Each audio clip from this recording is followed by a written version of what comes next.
well, the number of hours and days and years I spent in this auditorium are all cherished memories. And they represent the students, the faculty, and the staff that I worked with, and the relationships that were built. I think schools are about joy and about relationships. And a lot of those relationships were forged here. The work that was created here, all kinds of concerts, and shows, and fashion shows, and original musicals, and events, is really almost beyond comprehension. And those hours represented people working together, getting together to make common cause, to create something good, or to commemorate something important. So I can't measure what it means to me, except that it was my life for almost 25 years. My memories really are about the kids that I was able to connect with and help, the faculty that I worked with. Sure, there were lots of outstanding events that are memorable events, whether it was a fashion show, or Sarah Hughes returning to the Olympics, or the Carpenters playing the violin, or all the concerts, or the stages shows. There's so many moments. Also, the people that we commemorated that we had lost. There was an unbelievable teacher here named Elizabeth Metz, who unfortunately died young of cancer. And her memorial service here, and what it meant to everybody, and what she meant as a teacher, as somebody who was getting into the hearts and minds of kids to teach them to think for themselves, to become their best selves, is immeasurable. So yeah, there are way too many moments to list. I'm so happy that I was able to be at the ceremony honoring Mr. Kaplan for all of his many years of work and service, and dedication of the auditorium is such an appropriate recognition of who he was for the school and who he continues to be. Personally, I spent a lot of years in that auditorium working with my colleagues Roger Ames, Neil Sagerson, and Susan Baptist in a program called Stages, in which a group of seniors came together to collaborate on an original musical. It was Mr. Kaplan's energy and foresight and devotion to the arts, which was always one of his most amazing contributions to the school, that enabled that program to exist for the 18 years that it did. So I'm personally very grateful for everything that Mr. Kaplan did, for furthering the arts in this building, and for being such a meaningful member of the community for so long. Congratulations. And Mr. Kaplan was always somebody you could go to for support. If you had an issue, you had a problem, you needed something done, he was always there to guide you or to make it happen, and he always had your back. And that's pretty rare in any relationship, much less a kind of a boss situation. He was just fabulous with that. He's a very generous and creative man. He's definitely got a little wacky side, that's for sure. If you've heard some of his songs, they're like, where'd that come from? But he was definitely a very passionate, very kind, very intelligent man. Can we please have the votes in favor of item 4C, the naming of this auditorium for Bernard Kaplan? All in favor? Yes. Aye. Aye.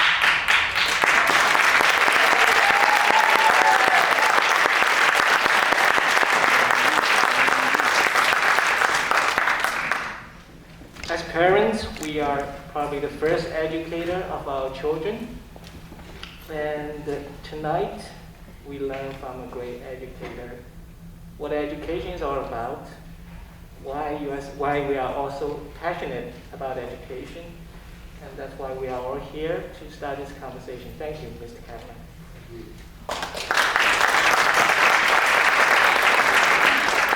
I would also just like to add my voice to the choir, Bernie. I remember the first day I met you. I was coming into the building for my first time with my twins, and as Donna said, you knew each of them, and I remember distinctly that you said to me with a big smile on your face, "You are blessed."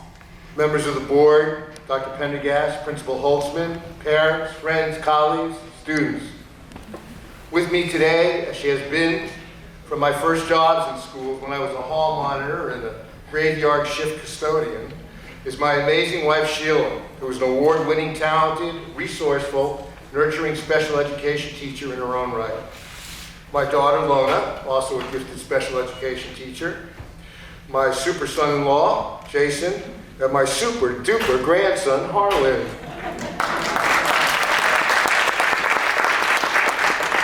I am deeply humbled and profoundly honored by this magnificent gesture and by your kindness in naming this auditorium in recognition of our work together.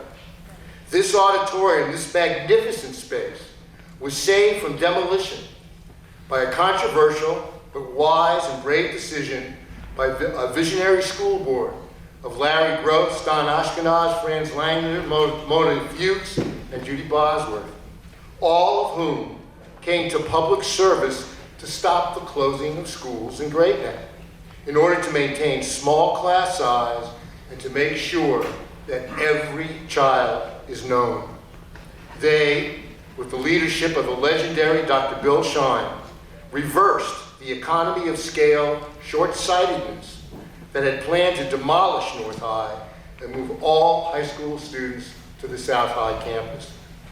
Instead, these visionary leaders made the quite expensive and controversial decision to marshal community support to keep 2 high schools in Great Neck, to rebuild a crumbling building and reconstruct this auditorium.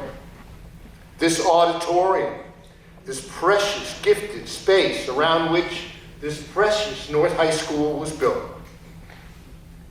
in which Superintendent Shine and Assistant Superintendent Dr. Arlette Sanders recommended that I be appointed principal, and which 3 years later recommended my tenure in front of our senior award winners and their parents. In this auditorium, we welcomed our parent partners each year for Open School Night to discuss honestly and openly the challenges as well as the joyful opportunities of parenting and educating our young people in these ever-changing and certainly most difficult times, emphasizing always that parents are their children's primary and most important educators. We have a few parents out there tonight. This auditorium, in which for well over 2 decades we welcomed in our 9th graders, challenging them to set goals to become their best selves, and in which we repeated that goal-setting assembly for each year, each grade. In this auditorium, we began training upper-class leaders and asked them to commit to becoming true role models. This auditorium, in which we honored graduating seniors and in another assembly our underclassmen by recognizing their outstanding accomplishments with a plethora of well-earned awards, awards that also celebrated the long and glorious history of John L. Miller Great Neck North High School.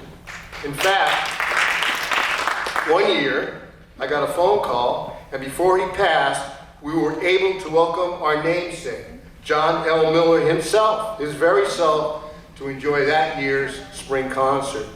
And like that spring concert, this auditorium has been the venue for so many incredible concerts, inspired by the likes of Joseph Rakowski and Roger Ames, with remarkable student musicians like the world-famous Sean, Lauren, David Carpenter, and world-class professionals like Yumi Sagiuchi, Broadway star Adam Cantor, acclaimed writer, producer, and director David Weil. When he was here, he was David DJ Smolinski, who is following in the footsteps of another North High alum, Francis Ford Coppola, and countless others of various levels and skills who came together in this space and worked together in this space to create music and beauty. This auditorium, in which 4 unbelievably talented educators, Jeff Gilden, Roger Ames, Susan Baptist, and Neil Sagerson, conspired with and inspired senior students to write, choreograph, direct, to stage, to produce, and to perform an original musical each year. So compelling an event that Sarah Hughes rushed home from winning her Olympic gold medal so that she could participate in that year's production. In this auditorium, students also created, choreographed, and produced and performed sold-out fashion shows each year, which we supported and guided and weathered one of which featured then senior Andrew Wattman. Andrew Wattman's name today is Watt, and he won this year's Grammy as Record Producer of the Year and is the hottest record producer in the entire world. In this auditorium, we gathered together to fight back against vicious racism of the Westboro Baptist Church that had invaded our community. And in that assembly, we celebrated our diversity. We celebrated, proclaiming that our common humanity, which binds us together, is far, far stronger than those things or those people that seek to divide us. This auditorium, in which we celebrated the achievements and devotion of our student athletes after each season, and which has been the venue for countless and so often stunning and riveting musicals, plays, and student performance, this auditorium hosted the first and quite extraordinary district-wide Asian culture celebration, and hosts countless parent events, from orientations to college admissions, programs for special lectures, tributes, symposiums, as well as so many other school, district, and county-wide events.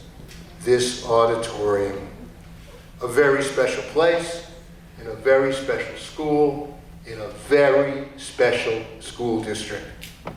So thank you from the bottom of my heart.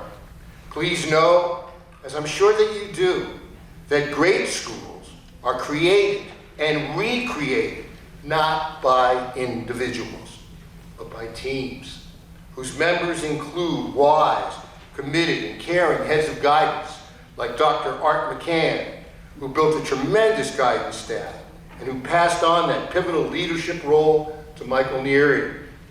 My partners in administration, Rudy Kemmer, Angelo Sabatelli, Patty Hugo, Scott Burson, Helen Kramer, Dr. Danny Krause, Diane Edgerton, and Ron Levine.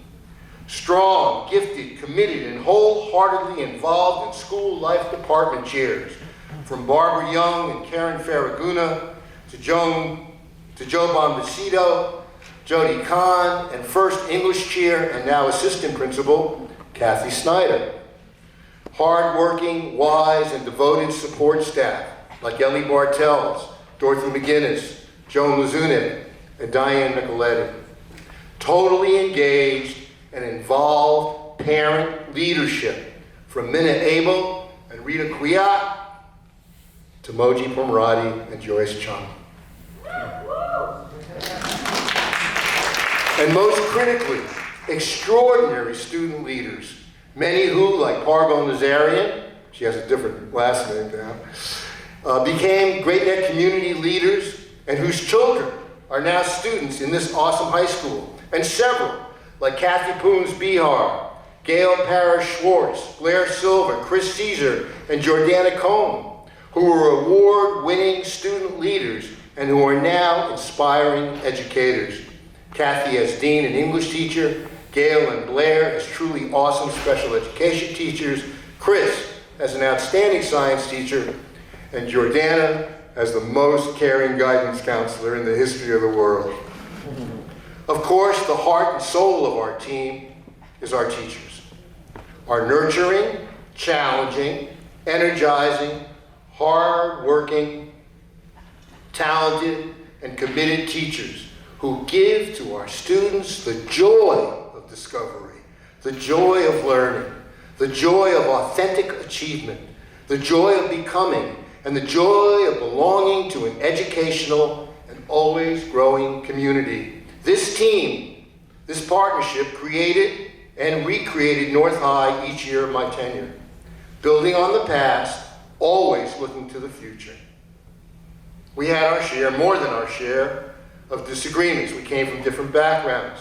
People are complicated, and so is life, in and out of school. But we all agreed, as I'm sure all of you here today agree, on some simple, bone marrow deep principles. That every child is a miracle. That every child needs and deserves to be known. And that the greatest gift we can and must give to each child is the gift of their own competency. And that we all must teach, and we all must role model kindness, kindness above all else. Now, I well know the extreme challenges that the pandemic, the current state of the intensely divisive politics and rampaging cultural wars have foisted upon our schools nationwide. But do we really want to use our children and schools as a battleground? I think not. I hope not. I pray not.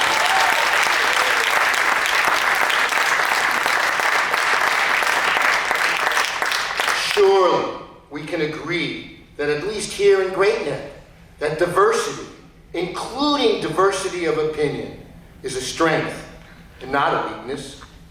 That giving every student the gift of competence, including the competence to think critically for themselves, is a fundamental function of a school. And that we all need to role model respect and civility. Most especially in these disturbing times. I love North High School. And so let me leave you with the closing lyrics of a song that I wrote and performed at my last graduation ceremony. I didn't bring my guitar, so you won't have to put up with my voice. But the lyrics go as follows. Every song we ever sung, every battle lost and won, everything we've ever done, we've done together. I loved you from the start. You're the beating of my aching heart. Why can't these days last forever?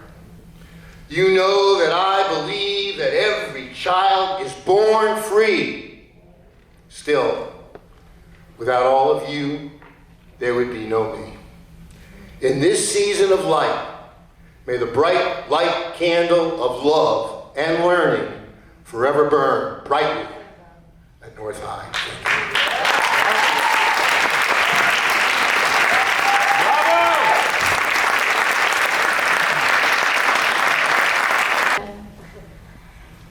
Board of Education trustees, Dr. Prendergast, faculty, families, and friends. I'm Joyce Chung. This is Moji. We are the last PTO co-presidents that had the privilege to work with Mr. Bernard Kaplan, aka Bernie. We are truly honored to have been given this few minutes to say a few words about him. Bernie served North High School for 24 years and has exemplified unwavering dedication to our students and exhibited commendable leadership. He made North High School a warm and inviting place where all students were able to learn, grow, and even pick themselves up if they failed. He bonded with our kids so they felt safe and had someone to lean on. He also engaged the community because he knew that we are stronger if we work together. Bernie was focused and did everything that he could to make sure that our children went into the adult world prepared. Good evening, I'm still Moji Formerati. It's very hard to speak after you speak, Bernie. I like speaking in public, and you still make it quite difficult. 3 years ago, we made the request to name the auditorium after Bernie. Joyce and I talked about it for a while. We wanted to know how to best honor this man who taught not only our children, but us on a daily basis what it means to lead by example, what it means to want to be better as a human being all the time. And we thought, and we came up with the idea of the auditorium. There are several reasons why.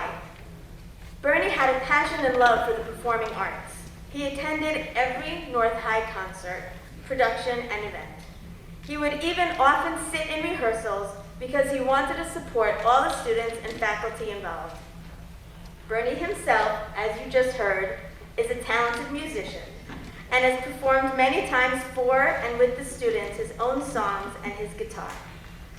The last meeting that we all had, we brought all of Bernie's past PTO presidents, 24 years worth, in his office, and we got to have breakfast together. And that song that he just read to you, he sang to us. And we were in tears.